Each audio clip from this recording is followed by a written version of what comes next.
Ilan ang nadagdag na machines ngayon dito sa... Dalawa ang ibinigay ng TTI. Yung die-cutting machine tsaka yung parang for-fill machine nila.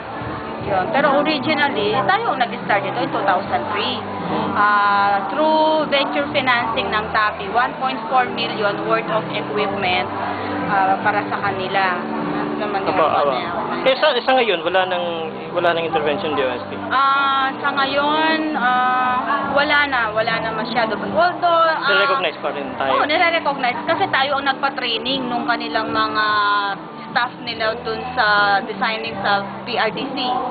So, nag-undergo sila they underwent training, no, sa PRDC, yung mga designer nila dito.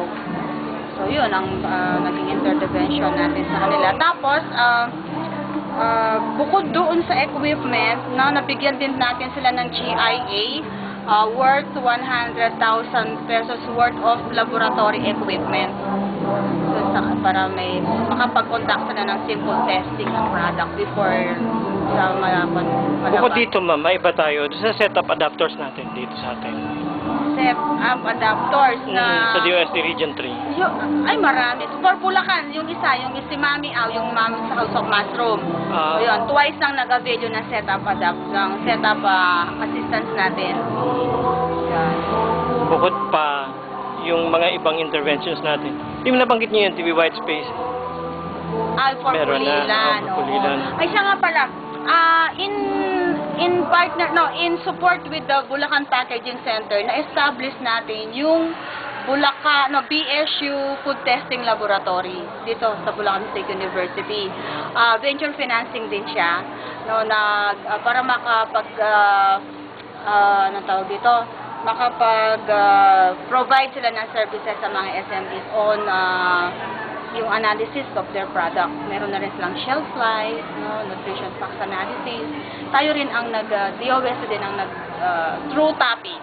TAPI. Oo, yung venture financing.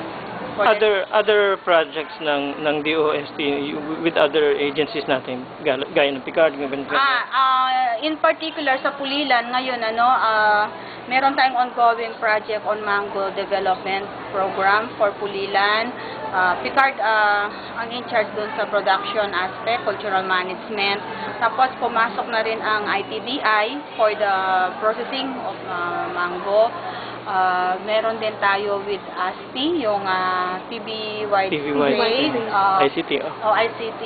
ICTO, no? Ongoing na yung, on process na, no, yung sa MOA signing ni Mayor.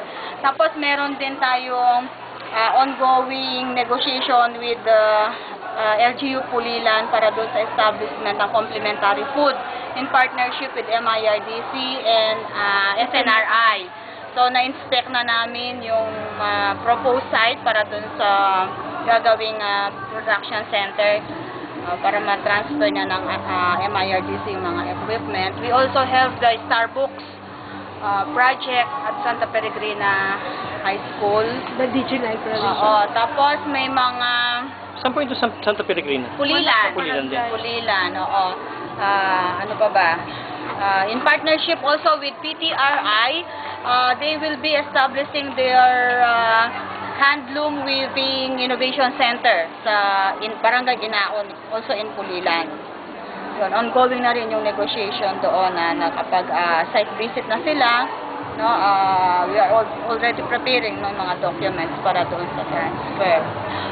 For setup, meron din kaming mga workout na mga adapters doon, mga 3 na setup prospect. Ano pong setup mo? Yung una, yung kanina, yung turmeric, yung si Jedediah, no, sa Pulilan yun. Tapos yung quinoa, yung sa gumagawa ng peanut butter.